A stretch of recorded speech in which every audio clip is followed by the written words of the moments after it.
welcome to the full version of our Quiz Month interview with Don and Davyth. With me are Paddy Duffy and Shanine Salmon, and of course, the brothers who have between them won £1.5 million on Who Wants to Be a Millionaire. So let's see what they have to say. So welcome to Quiz Month. My name is Gareth Kingston, former 15-to-1 champion, regular quizzer, and the host for this. And with me is Paddy Duffy, Irish international quizzer, and member of the Round Britain Quiz panel, and Shanine Salmon, who describes herself as a perennial quiz show loser. So what more can you ask for in terms of qualifications from a panel? So this is the first time we're doing Quiz Month, looking back at events of the previous month in the world of quiz. And what bigger event was there in September than somebody winning £1 million? And we're really lucky to have with us not just one, but two Fears. We have Donald Fear, who won £1 million this month, and we have his brother Davyth, who won £500,000 on Millionaire a year ago. So the most successful quiz siblings in UK TV history. I think that would be a fair description of you. Welcome, guys. Great to have you on board. Yep, great to be here. So I thought we'd kick off just by saying, Don, congratulations. How has it been the last few weeks? Well, obviously the tsunami of media attention hit me. You sign all these forms when you're on the show, saying basically saying you're likely to be become subject to some media attention, so prepare for it. But nothing prepares you for being doorstepped by the Sunday Mirror and flashbulbs in your face when you open the door, I'm still walking through the street to Greg's, getting parked at, and people waving, and that's what it has been very, very nice, I have to say. And when I go on Facebook, I look at, unwise enough to look at my messages, and I didn't even realise there was such a thing as a spam folder. And I looked in it, and there was about 500, 600 messages, lots of whom from Nigerian people who are offering their bank accounts for me to rest my money in for them, which is very, very kind of them. I might take them up on the offer, and then again I might not. You might want to take some advice on that one. Davyth, did you have a similar experience then, winning sizable sum of money?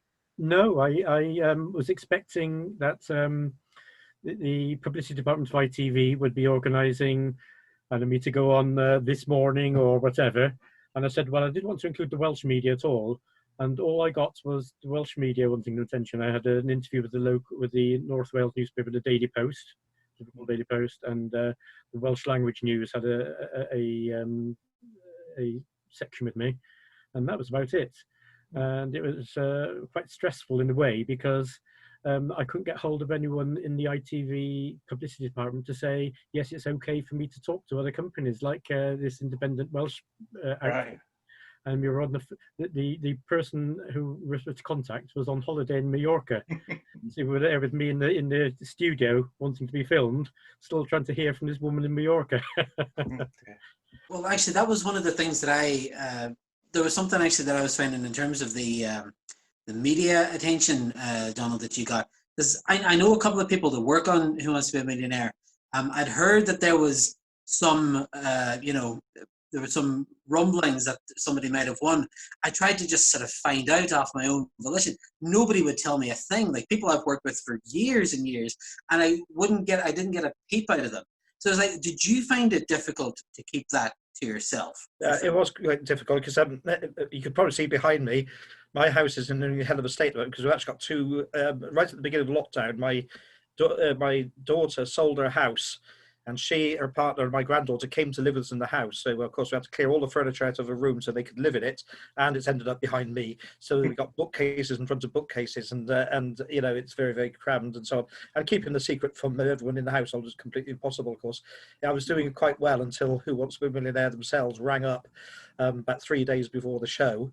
And I heard the phone go, and I was busy in here on a task, and I thought I better dash in and get that because it might be the show. And of course I was too slow, and then my daughter comes in with this, Dad, I said, I know who it is. I know who it is. So, just give me the phone. Who shall ask who's calling? Like how do you play that? Yeah, that's what she's very well trained to do that, unfortunately, yes. So Blabbermouth, whoever it was, it might be Amy or somebody on the other end of the phone. Right, gave that little secret away. But yes, obviously, I tried to keep the amount from them, but it was becoming my wife is terrible, burst into giggles all the time, and so it's becoming increasingly apparent to everyone. Especially, the funny thing was, of course, ITV themselves gave it all away. I was so annoyed with that. They was desperately keeping a secret. Then suddenly, there's this. Oh my gosh! Jeremy Clarkson said this is the greatest quiz guy who's ever been, and so everyone said, "Oh my God, it must be Kevin Ashman. He must have gone to the show." Unfortunately for them, it's me. But but once that came out, and the funny thing is, my daughter she'd woken up with a dream, so she was talking with her partner, and this was mid-August, and she said, I've got this really strange feeling. No idea that she had no idea I was on the show at all. She said, I got this really funny feeling that Dad's on Millionaire. And then next day, the story broke that there was a Millionaire coming up, and her partner looked at it and said, "That's your dad, that is." and how is that even possible? This was something like the 19th of August. We're talking almost a month before the show was aired. So anyway, the secret sort of leaked out into my family somehow. But it was absolutely amazing. It really was the night of the show itself. Wow.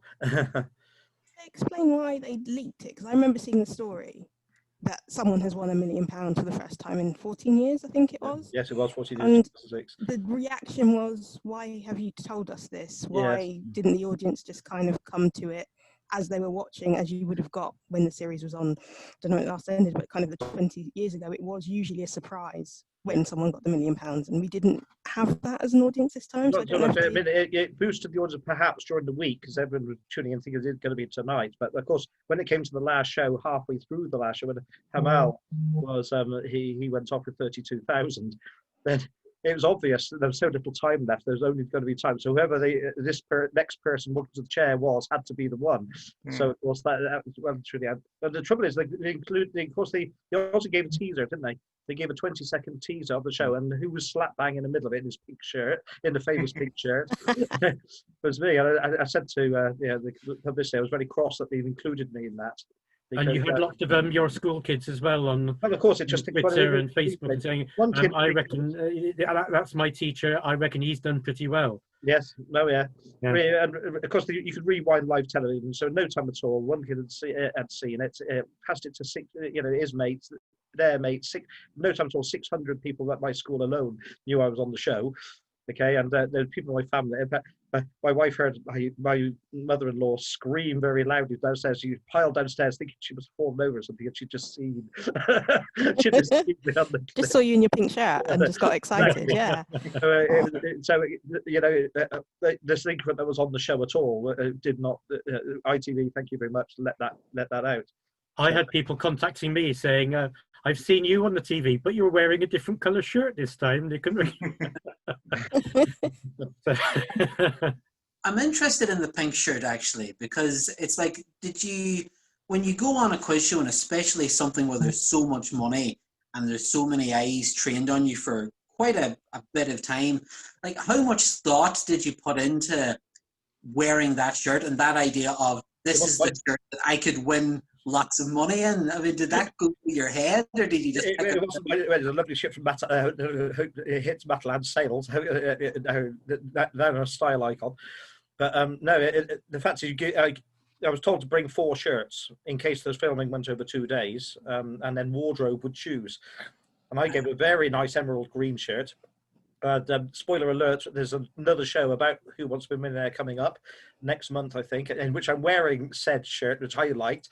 I said to the wardrobe, I want to wear this one. And they said, well, we'll see. Well, we actually prefer the pink one. And I'd say they were right there, so I suppose. But so I gave them 4 shirts, and wardrobe chose the pink one. And my chosen would have been emerald green, but anyway, but you would like Paddy, I'm sure. The same happened to me as well, Don, because again I had to provide 4 shirts, and he didn't want anything with checks or stripes because it strobed. Or logos. Everything had was checks or stripes. So I went out to buy, and all that was in the shops was checks or stripes, and there was just 2 shirts in plain colour, so I got those. And I also had 2 shirts from which I got in India, because I've been in India recently. Before I was on the programme, and that was a bit more patterned, but not checks or stripes, so I took those along. and they said, "Oh, we like these plain ones." There was a nice pink one there, actually. And in the end, he said, "Oh no, we choose this one. It was the blue pattern shirt that I got in India." So yeah, they changed their minds about what they want you to wear halfway through, it seems. I found I've got a lucky shirt because I won, I think, a Mastermind episode and Only Connect episode. So when I got to the grand final of 15-1, it's like, I'm wearing this lucky shirt. So I took the lucky shirt and 3 other shirts I knew they were never going to allow me to wear on the screen, just so they'd go, that one. It's stupid, but it turned out to be lucky. So yeah, very good. Paddy answered your question, Paddy. By the way, I had also had a bright orange shirt. It's probably just as well. That was rejected. That was the loudest, most garish thing you'd ever seen. But you had some cross-community options anyway. It needed the Good Friday Agreement, you have to say.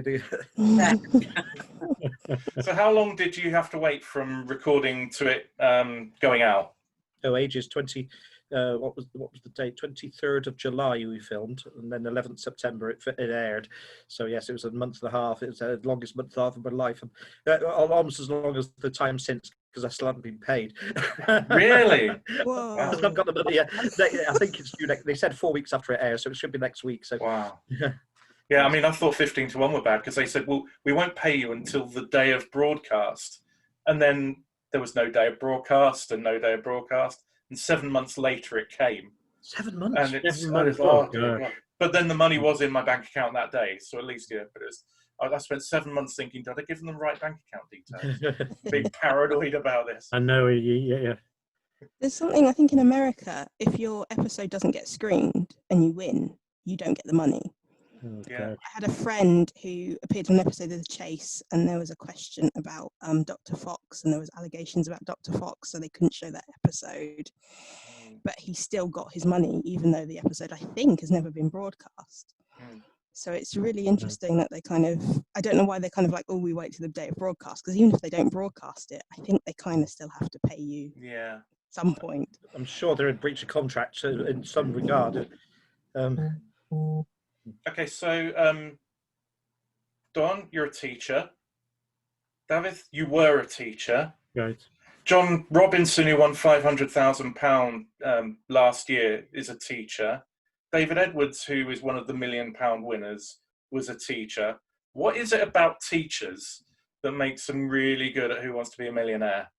I have to say some of them aren't very good at it. The episode before mine, an unfortunate science teacher, I can't remember her name, poor lady, but anyway, she unfortunately didn't know what the HasChem symbols were, and ended up going away with £1,000 on it. So actually, I thought teachers got a fairly poor track record really in the whole history of the show. I mean, dozens and dozens of them have been on.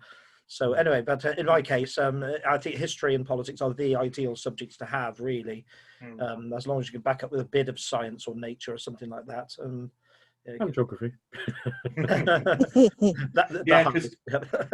So you're a geography teacher, Davyth, or you were, and Donald, your history and politics. Both of those allow you to kind of peg all sorts of subjects to them, don't they? All sorts of context extraneous to the subject. I think as well, if you're in front of a class, you're having to think on your feet, and there's a certain amount of stress with that. So I think teaching can help you cope with stress in a certain way. I know it's a bit different when you're on the chair with silly amounts of money on a question with just 4 possible answers, but there must be something in that, I think. Yeah, Don, you were like ice cold. You were like... I was going to say you were like Prince Andrew with no sweat coming from your hands or anything, but maybe likening you to Prince Andrew is perhaps not the best. I'm going to rest right now. Anyway, how is Pizza Express? I was called calm and collected, but there's a very simple reason for that, because, as a quizzer, as you know, you have a hit zone. You want the quiz balls to be bowled into that place so you can hit it. And if you're Kevin Ashman or Pat Gibson, it's the size of that bookcase behind me, and it's almost impossible to bowl them a ball. They're not going to hit out the park. Mine is much narrower, but all question after question after question hit the sweet spot. I mean, I'm not a politics teacher. I've been a history teacher for 33 years. I love atlases and geography. I love animals and so on. And so 5-6 questions in a row. All the big ones, from 32,000 onwards, every single question, I looked at the question and thought, well, it's dead easy. I either know the answer before you've given me the options, or I know the answer the moment the options come up, as with the landmarks question.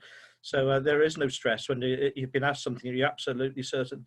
Because, as you know, the beauty of the programme, the strength of the programme comes when testing people and they're not quite sure the answer. And a number of people who go on, they talk themselves out of their first guess, and they throw away a lifeline when they actually knew the answer. You see that all the time. But that was never in question with me, because it was question after question. It was just easy. I just knew it. And therefore, I didn't think of, it didn't occur to me to call the phone of friends. I knew I didn't need them. What's your gift, Donald, it seems to me, was that at no point did you think, when you got the £64,000 question right, at no point did you seem to think, well, my luck's going to run out in 125k, or when you got there, oh, it's going to run out at 250k. You really did seem to just completely keep your eye on the ball, and you didn't think that far ahead, and that really stood to you in the end. I'm an extremely reckless and rash person, and I have to say, when I was in the chair, I lost sight of the numbers. It wasn't really occurring to me how much money this is, and all I could see, as well as a question, and the landmarks question, right? Well, it's obviously not either the Eiffel Tower or the Empire State.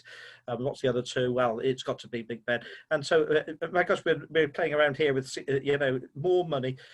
I'm retiring after 33 years in teaching. I will get a lump sum of about £44,000.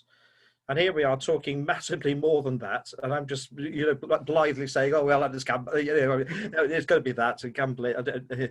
Almost as if I don't care. I'd have been absolutely gutted had I lost that money, of course. But the money simply didn't figure. It wasn't in my head at all. It was it was all to do with the advice you got from me. Yes, it was. So I'm interested. Yeah, I mean, how, Davyth, you were a phone a friend, not used. I've seen an interview where you would kind of say, well, I didn't get a call, so I kind of reckoned you must have got to the million. But, you've been in that chair. You know how the day goes. The construction of, you get to the studio, you get briefed, you sit around doing absolutely nothing for a long part of the day, makeup, etc. But, what was it you were able to tell Don that would kind of ease that passage? Yeah, I was able to tell Don about the format of the day, and then I was describing how the buttons are a lot more wobbly than you think. Right. and I just said, okay, you can cope with that. Just concentrate, do a professional job, I said. And I think that's what was in your mind, wasn't it, Don? It was. That's the words actually go through my head as I'm approaching the chair. Yeah. Do a professional job and don't fall off the chair. Don't fall off the chair. Yeah.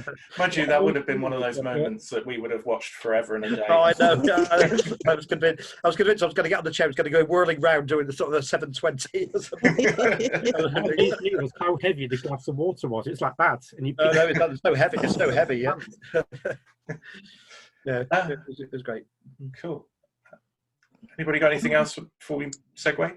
Yeah, one of the things I was thinking, Donald, obviously the difference, well, one of the big differences, I suppose, between Davyth and Don's run was that, and we might talk about this a bit later on, is that one was done in the era of social distancing and one was done under the hot glare of a studio audience. Was that a factor, Don, for you in terms of how you played the game? I mean, did you feel like there was less pressure, or did it feel even more intense as a result of the fact that there were so few people around and what's, intrinsically a kind of an audience game? Well, I've no idea because, of course, I have no idea what it would be like to play in front of an audience. On the other hand, I've given whole school assemblies in front of 850, 900 people. That's pressure. So I don't know what difference it would have made. It might have done. I don't know. I felt I was so focused. I was in the zone. I wasn't really aware of clapping and so on. And I was quite surprised when after the last question, when Jeremy said, "Oh, by the way, the studio's filling up. Lots of people are coming from other studios," because I didn't know any of that at all. I just wasn't hearing it. I was absolutely in the zone.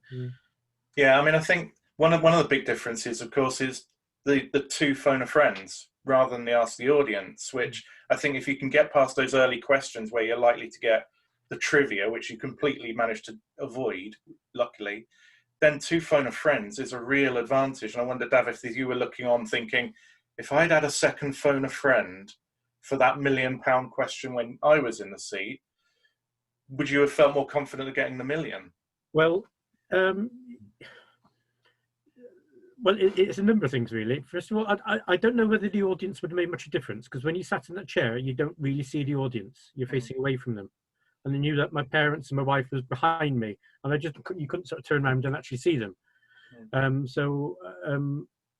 Okay, they made a noise, and I think there was one point where somebody dropped something, and Jeremy said, "Oh, somebody's fainted," and okay, you can go with that as being a chance to relax a bit. But in terms of the lifelines you get, I remember Jeremy coming into the green room beforehand and was saying, make sure you use your lifelines carefully. And I think, Don, well, you didn't have much chance to use lifelines, really, but you used them carefully. You used the right one at the right time. And with me, I used mine fairly carefully. I was fairly pleased with the way I used them, except in the last question. I think if I'd asked you, Don, rather than your friend Terry, you would have had a slightly better idea of the answer. You wouldn't have been 100% sure, but you'd have been, what, 70, 80% sure? 70%. I would have said to you, I would say Marilyn, but I can't be certain of that, because I knew she was 36 when she died in 1962. So there you go. That gives you 1926. 1 year wouldn't have been 26. It could have been. It could also been 20. And I still didn't know whether I would have risked it, to be honest. Yeah, I know it's too much money. I go with what your decision was. I had the audience answering the £500,000 question for me. Which is virtually unheard of, isn't it? Yeah.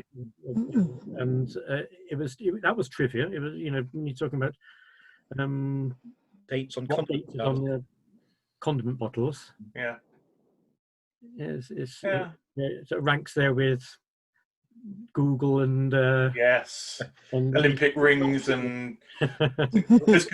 I was worried about that sort of question, you see, because had I got a question like that, I knew, quite frankly, Davyth would be about as much use as a chocolate fire guard on anything to do with Coronation Street or something. And so too would Jeremy Clarkson. And my friend Terry, quite frankly, he watched a bit more telly. He's very good in sport, who I had, and excellent on music.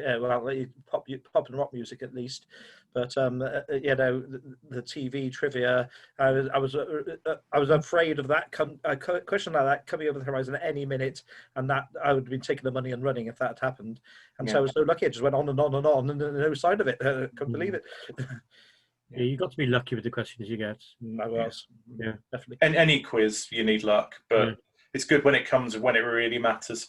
I mean, the £500,000 question. I was astounded by it, because for me that's a question I've seen multiple times. Yeah. But I think as I did a reaction video, I say you take that luck, you take it, you pocket it, you don't apologise for it. Because on another day you could be giving an absolute stinker. Because I've never done that sort of these quizzes. Tonight's quiz was the first time I've ever done one. I don't think of that as a quiz, Chestnut. I think of it as a straight A-level politics fact that I teach in A-level politics lessons. So I didn't know it because I've done quizzes. Had it only been because it was a quiz, Chestnut, I went, no, for instance, tonight I couldn't remember the name of the bike they're using, the Kieran, and I know it's a quiz, Chester. I know it's such a common question. I could not remember its name, and I was so annoyed. But I say that was it was right. I'm actually laughing as the question's being read, because I know the answer long before the options appear. And that's at Callaghan, four officers of state. That's a fact I teach in lessons. Okay. Yeah. So easy. Couldn't believe it. Yeah, I suspect John Major wasn't too chuffed when he watched it. I apologise to him on his arm this morning. That was bad. By the way, I'm right. But he put us in the ERM at totally the wrong level, and therefore we were booted out of it. cost most of our foreign currency reserves, and we end up never going into the euro, which I think it would be quite useful at times if we've got dealing in the euro rather than the pound. But anyway, that's another. I apologise again to Sir John Major. Sorry about that, Sir John. I mean, when near broadcast time, there were all these rumours, the million's been won, and everybody was on Facebook and WhatsApp and everything saying, does anybody know who it is? Is it a known person? Is it somebody we would have heard of? And one person clearly was sort of in the know, said, well, sort of, you'll have heard of a relative of theirs. But I do think one of the remarkable things is, quite how good you were, but actually you're pretty much unknown in sort of national quizzing circles. So I wonder what quizzing the two of you have done up to now. Shall I start then? I've done virtually nothing. I started going to the local pub quiz about 2.5 years ago.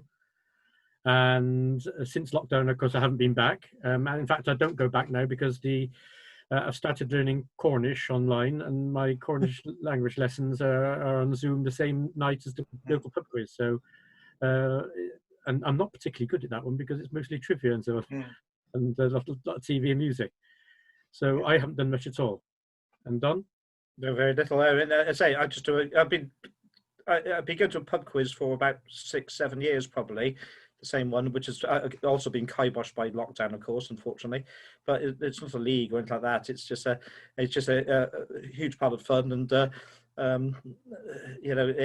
that's all trivia questions. There's far too many pictures. I hate pictures. Music clips, which I quite like, but I'm not very good at. My contribution to my team, I always say to my team, I'm there for the proper questions, and there's hardly any of them.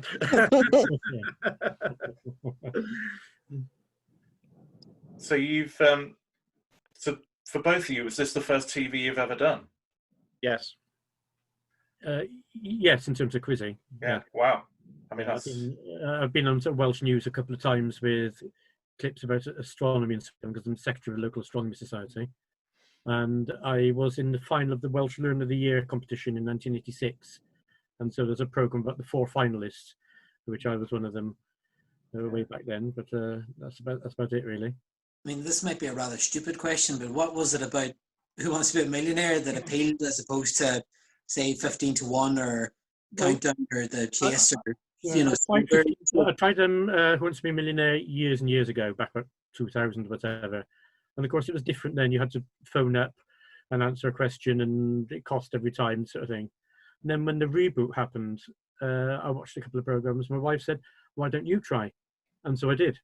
And that was it basically. It's you answer, was it 20 odd questions in 90 seconds online, and then you wait and you wait and you wait, and it's about 4.5 months before I had this phone call, say, Stevie from Who Wants to Be a Millionaire, have you got time for a chat?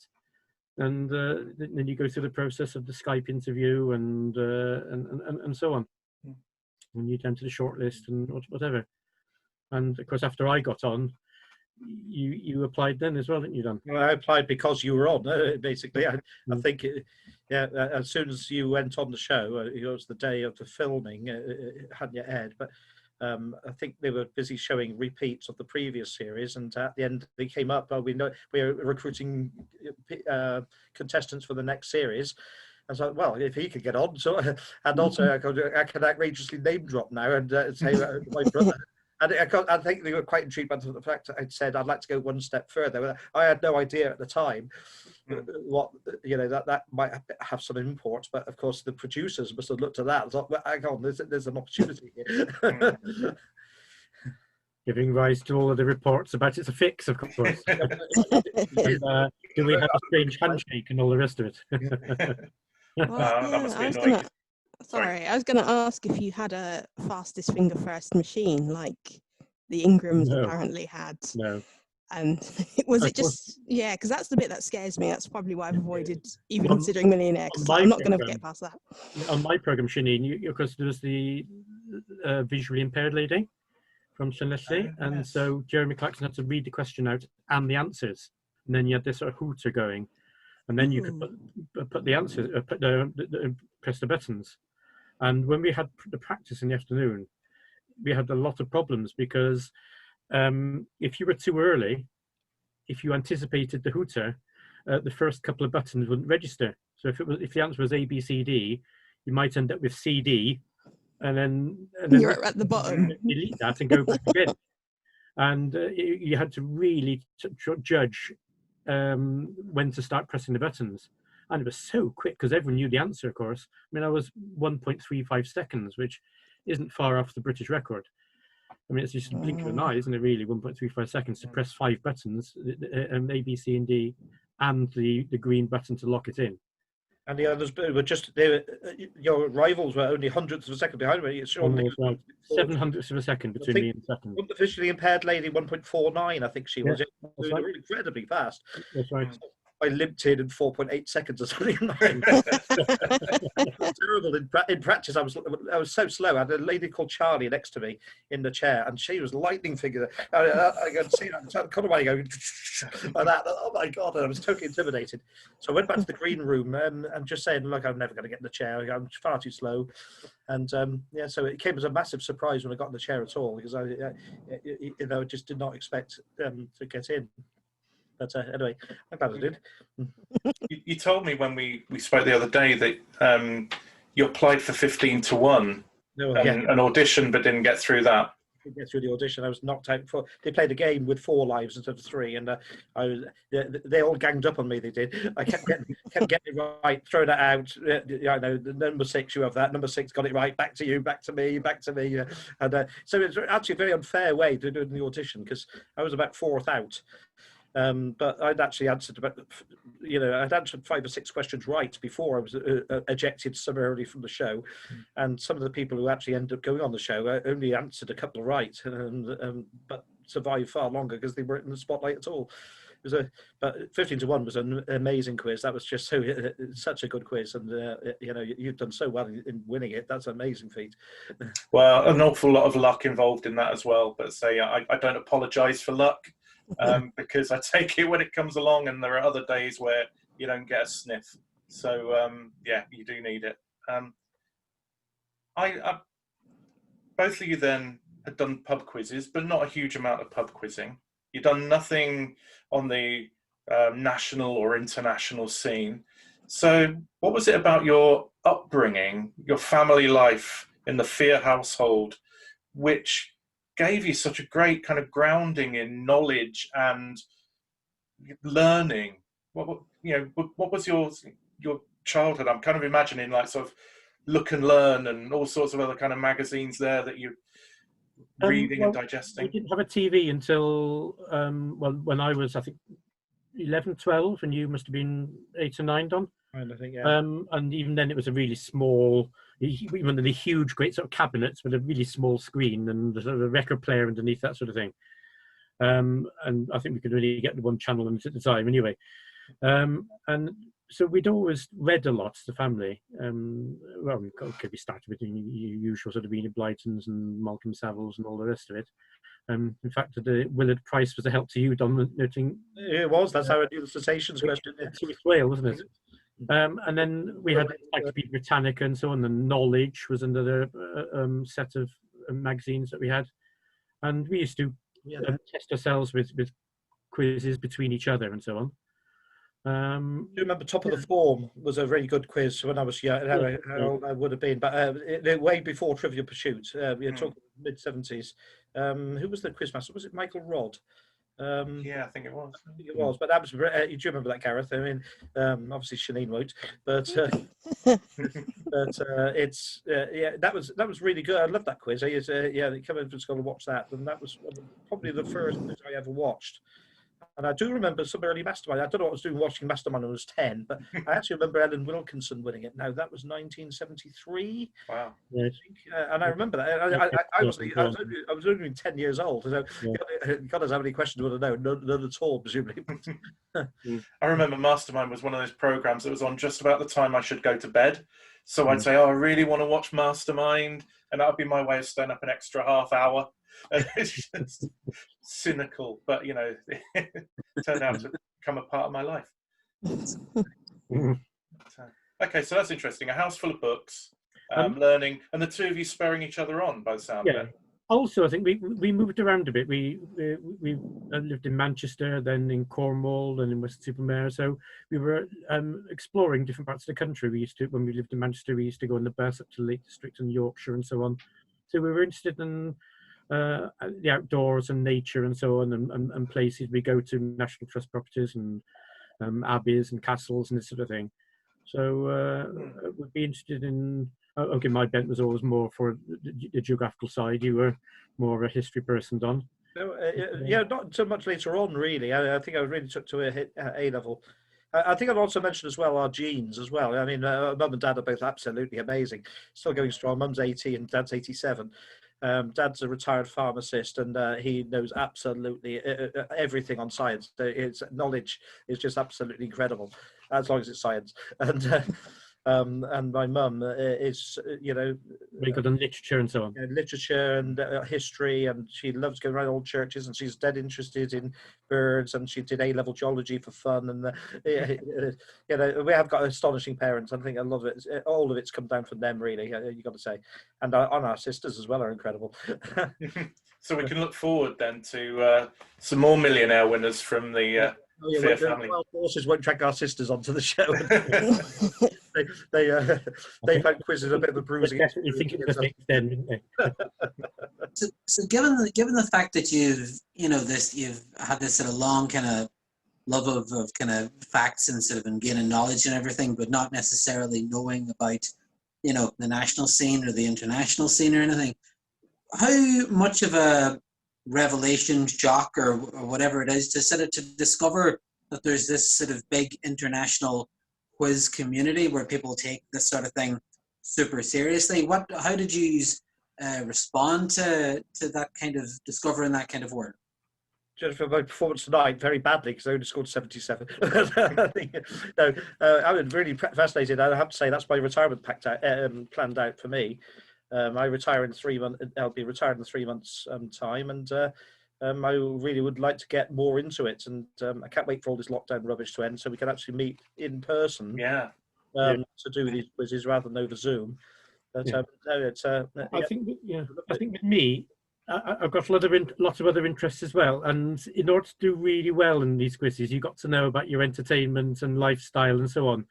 And I'm not so keen on that, to be honest. And the thought of having to sit down and try and learn lots of facts about the Kardashians and whatever, and rap stars and so on, it doesn't really appeal to me so much. So but you did get the Wu-Tang Clan. I did. I didn't, I didn't get that. Yeah, I got that one just because I love the way there's a quiz of Catherine Johnson. She used to work at the British Library. She's very highbrow, very highbrow, but I do love the way she says "old dirty bastard" from the from the Wu-Tang Clan. It's one of my quiz highlights of the year whenever she says it. Okay, so Don, I've got a question. I guess what was the point when you realised you were going to win $1 million? Was it when you saw that pirate question, or was it a little bit earlier? Yes, 17. No, obviously with the question itself, but yeah, I just had a feeling that after the Callahan question was so lucky that I was thinking, well, whatever they asked now, I'm going to be quids in, and but the instant I saw the words in 1718, sorry, that was it. I knew it. Knew it immediately. Nothing else it could be. And that's incredible because it's. I mean, I did history A level and I did history at university, whatever. An option of doing piracy at any level, I don't think was ever on the menu for me. No, it's never been on the national curriculum either. I was very lucky. I taught in a school. It sounds terrible, Cambridge. It was a pretty rough school, but there were a lot of very low ability kids with short attention spans, and we were desperately cast around. And the usual trudge through the Middle Ages with the Year 7s didn't really work. So we found a way of just let's make it more interesting. So we did a thematic approach. We took let's take crime and punishment through time. Crime and punishment alludes to sexy bits like torture and trial by ordeal and all sorts of things. Let's cull out of it anything that's quite interesting. Let's have witchcraft. No, pirates. They can pop pirates in. And bingo. That I actually found the a PowerPoint I wrote on it, where basically just a potted history of 5 different pirates, including all the ones that came up as the options, and they had to choose one to do a little bit more research into, produce a PowerPoint of their own. I wrote that 12 years ago, and I only ever taught it once. But that it stuck in my mind, the Blackbeard, because it's, you know, all the kids chose him, and because they're all fascinated with the story, you know, the cutlass fight with him against that lieutenant whose name I forget, who ran him through the guts basically, and killed him. But he was always the one that was the kids chose. They never, and therefore he stuck. That fact stuck. So that's incredible. So fortunate. I was unbelievably fortunate. I would say most history teachers probably wouldn't know that fact, because as you said, another thing I'd say there's a big difference as well between learning history at A-level degree and whatever, and then teaching it. Okay, people said it's very easy because it was on Assassin's Creed done. Sorry? A lot of people have said it's always very easy fact because it was on Assassin's Creed. But, you've heard of Assassin's Creed. Assassin's Creed, but not the pirates. Anyway. So very kind of Slumdog Millionaire, really. I think if I'd have been in your position, I'd have been thinking, actually, no, I wouldn't have been thinking, where's Jeremy Beadle? Because, you know, I think we all know where Jeremy Beadle is. But I'd have been thinking, is this candid camera? You know, I'm getting all the questions that I know the answer to. At some point, somebody's going to go, and cut. We've been having you on. Did you ever have any of that paranoia? You saw at the end after when I got ushered back into the chair by Jeremy. And I was just gasping. I was gasping for breath, and I just couldn't believe it. And I said to him, "Where, you know, how well did those questions fall? We know they're a randomised set.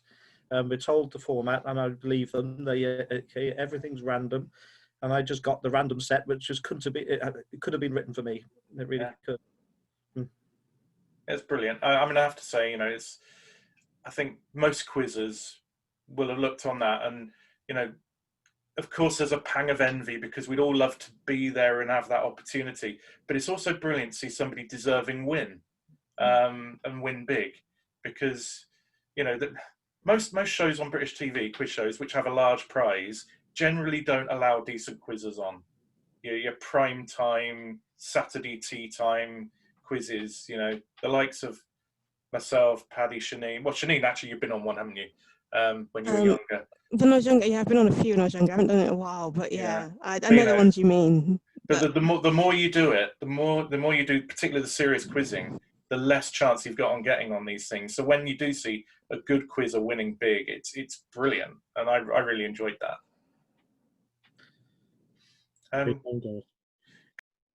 Well, there was one thing actually. I was in terms of the sort of the secrecy, or maybe the lack thereof towards the end. But John, when did you tell Davyth that you were a millionaire? I can't remember. You stretched it out, didn't you? I to be honest, we guessed, because your phone of friends were myself, my father, and Terry, who was my phone of friend as well, who was Don's quiz partner. And okay, when Don got into the chair, you get the phone call to say, okay, he's in the chair now. So the security guard comes into the house and starts having a chat, and time went on. Yeah, no, it was only 5 minutes. Yeah, it was only 25 minutes. And, the phone went, and I thought, God, it's Jeremy Clarkson. And I answered the phone, and I was nonplussed because it wasn't Jeremy's voice. It was saying, okay, you can stand down now. Don's got off the chair. I'm sure he'll want to tell you how he's done himself. So, okay. I phoned my father, and my father said, okay. He was really shocked when the phone went, because he thought that, again, it was going to be having to answer for Jeremy Clarkson. And the researcher said to him, oh, he's done pretty well. And phoned Terry, and he wasn't used either. So because none of the 3 phone of friends were used, either you really, as I said in another interview, you crashed and burned, or you got the million. Yeah, to be honest, Davyth, that was the fact I made a complete cock up of it. It was your first reaction, wasn't it? No, it's not. It's pretty obvious that you'd done well, especially since the researcher said you'd done pretty well. Obviously, you hadn't sort of lost 400 and whatever it's £1,000 or whatever. So, basically, we knew before before your wife, Deb, did. Yeah. But, Yes, I would like to have kept it absolutely secret with nobody knowing, but that was just not practical. It was never. I've got that personality to be able to do that. To be honest. But I think ITV have actually given spoilers for everyone who's won $1 million, haven't they? I think they certainly did with Judith Kepper, because didn't they say in advance, oh, somebody's won $1 million, and it was the same time as One Foot in the Grave was being broadcast. Yes. Yeah, the final, wasn't it, of One Foot in the Grave? Right. Yeah. Yes. Yeah, interesting. And so for me, it turned the experience of watching into not necessarily who's going to win, but how are they going to win it? Yeah. Which in itself is interesting. But I do love that kind of watching a run build and get perilously close. And I'm getting more excited because I want to see the £1 million question. And then, you know, when somebody gets there like you did, Davyth, and doesn't quite get over the line, you know, you've got excited and then you kind of conflicted about it. And then when, you know, and in your case, Don, on the other hand, it's like, well, we knew you were going to win. So it's like, is it going to be, you know, a wild guess? Is it going to be a phone a friend that does it for you? And it just turned out it was bloody good knowledge. I'm sure ITV have done their sums though, and they say, okay, if they release the knowledge beforehand, we're going to get an extra 500,000 listeners or whatever. Yeah, I would think so. Yeah, I think some sort of accountant somewhere would have decided that that's the best policy. Yeah. So Shanine, sorry, excuse me, I don't actually know which quizzes you were on. Which quizzes have you been on? Oh my goodness! So a long time ago, I can't even remember when I last did one. I had a list because I couldn't remember which ones I'd done. But it was National Lottery Jet Set. I did Weakest Link. I did Perfection, and then 15 to 1. And I think those are the only ones I've done. But those, I mean, National Lottery Jet Set, I did. Oh goodness me, back when I was about 19. So we're talking about 13 years ago now. And did okay, but I didn't quite. A lot of my quiz show appearances are me just missing the hurdle, so not quite doing well enough to impress people, but not actually winning anything. So that's my MO when it comes to game show quizzing. But yeah, I think similar to you, I didn't come from kind of a quizzing league background. I think partly because of my age when I started, I just kind of wanted to go on telly, and I thought that would be a laugh. That was my focus really. So. But yeah, it is. I mean, I think that's my question really. Kind of, do you want to do other quizzes, other game shows now? Kind of, if you hit the pinnacle, is where do you go after you? I want one of those coveted trophies, but I have zero. My chance of getting on Tipping Point is probably gone. I think you've waved goodbye to that. I'm afraid. Yeah. Do you have any advice for people who are going to be recording Millionaire in the future? Is there anything that you can take from your experience and go, okay, if you do one thing, or if you need to know one thing, it's this? I'd say take your time. That you're the person in control, and I don't think that my fastest finger first was so quick that all the stress was on that. When I reached the chair, I did relax a bit. And the more you can relax yourself, the better. And of course, it's a pressure situation, and anything that's going to add pressure to you is going to work against you. So if you take your time, it doesn't make any difference if you're there for 2 or 3 minutes on that chair, just sorting out whether you're comfortable or not, and whether you want to take a sip of water, whether you twirl around on the chair a couple of times to relax, whatever. Once you're relaxed, you're going to do better, I think. As long as when you twirl around, you don't fall off the chair. Exactly. And give Don his nightmare scenario. I would just very echo the advice that Davyth gave me to other people. Is basically, as you walk into the chair, you're here to do a professional job, and also just be confident what you know. You know things. Be confident what you know. Don't talk yourself. The number of people who say, "Oh, I think it's that." But I better just ask the audience just to make sure. I would invariably throwing cushions at the telly when that happens. Why are you doing that? That's why so often you see people walk away with 32 thou who were quite capable of going further, and they haven't left themselves the lifelines to do it. So you just be confident in your own knowledge and go for it. If you see an answer and it pops out at you, almost certainly that's because it is. Is throwing television? Is throwing cushions at the television one of the reasons why you didn't have a TV when you were young?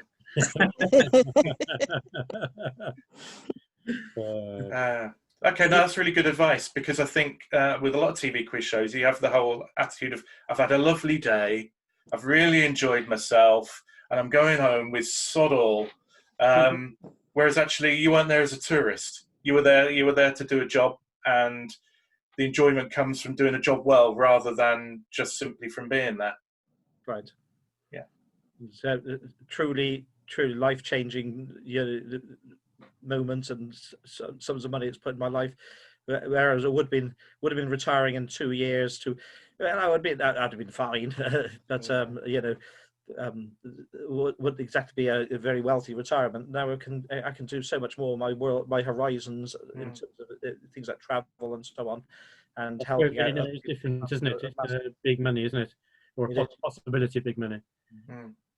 Yeah, I mean, life changing is a term that gets bandied around a lot, but like, £1 million is life changing. I read somewhere that you were going to give away a lot of it to family and friends, so it looks like you're going to be changing other lives as well. I do hope so. Yeah, I will be. I mean, I intend. Let's face it, that sort of sum of money. I could give away 70% of it and still have 6 times what I would have had as a lump sum. Well, £1 million is far more. If I had to get every single paycheck I've had over 33 years of teaching, that's way. It don't come anywhere near £1 million. I think it just about limits over 500,000. I think so. The mind boggles. I can't cope with even imagining such sums, to be quite honest. Yeah, so it's quite hard. I'm going to sit down with an Excel spreadsheet trying to work out what to do with it, and I find it quite difficult to comprehend the kind of numbers involved. Anyway. Well, I mean, if you need to know of any Nigerian bank accounts to rest some of the money in, you know where to look now. I have to say, I've had the big step up tonight was to a proper quiz. I struggled desperately with the British quiz tonight. It's a big leap, isn't it? When you go from like doing well in your pub quiz up to that level, and you don't even realize it's there. That's the weird thing. Like, it's not even a false summit. It's like it's it's a whole different mountain appears in front of you. Yeah, all I can say is it's all up from here. I can only improve from now tonight. I think matter of cutting out the silly mistakes as well. There's always 3 or 4 questions which you knew, and then you didn't read the question carefully enough, or you were close but not close enough, sort of thing. And putting 2 fat ladies, then crossing it out and putting something completely different. Otherwise, there's not taking my own advice. But but I think. I think there are 2 reactions people generally have to the Grand Prix quizzing. One is, wow, I'm being asked about stuff that I'm interested in, and if I don't know the answer, I want to know the answer. So people either get really kind of excited about the fact that they're not being asked about the Kardashians or whoever, or people go, wow, this is brutal, and I don't really want to spend my weekend sitting an exam. And people kind of go one of 2 ways, generally. Paddy, I think you've kind of gone down the I don't want to spend my Saturday doing an exam. Yeah, it's one of those things. Like I've tried at different tranches of time. I would I would be one of the former, and I'd be looking forward to expanding a bit of my knowledge in places I didn't know, but it was mostly the social thing. I'd go into London, and then by lunchtime your day was free, but you'd just be having some pints with your buddies or whatever. But then there's just it is fundamentally, I was never much of an exam student, whenever I was in school. So it's not my natural thing. I just prefer somebody to be, shouting out questions in real. The other thing as well is that it's one thing to have like maybe 30 questions on physical world, which is not my strong point, and just struggling through that. But the worst is that if you get something that's meant to be your thing, and you look at it and you're going, "Oh my God, I have no idea." So yeah, it can get you from 2 different ways, It can. I mean, I think today's was interesting. It's interesting you guys picked this one to do it under kind of exam conditions, as it were, because Rob is a good setter, and I think he sets interesting questions and very diverse questions. But he certainly knows how to find really hard questions as well. And I was kind of the first 10 or so in each genre I was getting through quite comfortably, and then a bit patchy, and then turn over the page and blank, blank, blank, blank, and then it gets into the educated guesses territory. And they do vary in difficulty, and I think this was probably towards the harder end of the spectrum. I think so. Keep you down to 18 out of 30 on history. That doesn't happen very often. The real blow to the pride, I've got to say. So. Any other observations? Were there any questions or anything you particularly liked? Anything that really appealed to you in today's set? I like the formats, but they were hard. A lot of them were very hard, and you were struggling to think, well, okay, I've heard, I think I've heard of this guy, but can I remember his name? And no, I can't, sort of thing. So there was quite a few of them where I knew what the answer was, but I would never have got it. In my case, I was quite stressed before, because it was the first time I'd done it, and I was trying to find the links and trying to find the questions and trying to pay online and all that. So actually, by the time the quiz started, I was actually my brain was already overheating, and I felt quite stressed and not relaxed. And that's my excuse. I'm sticking to it. Well, we all have those excuses lined up. I'm sure you beat me next time, Don. I do hope so, David. I can't take much more of this. I'm going to be good night to all of you. Anyway, it was very interesting talking to you all. Okay. Yeah. Okay. Brilliant. Cheers, Donald. Davyth, very much. Thank you very much. Thank you. Cheers. Bye. See you later. Bye. Bye-bye.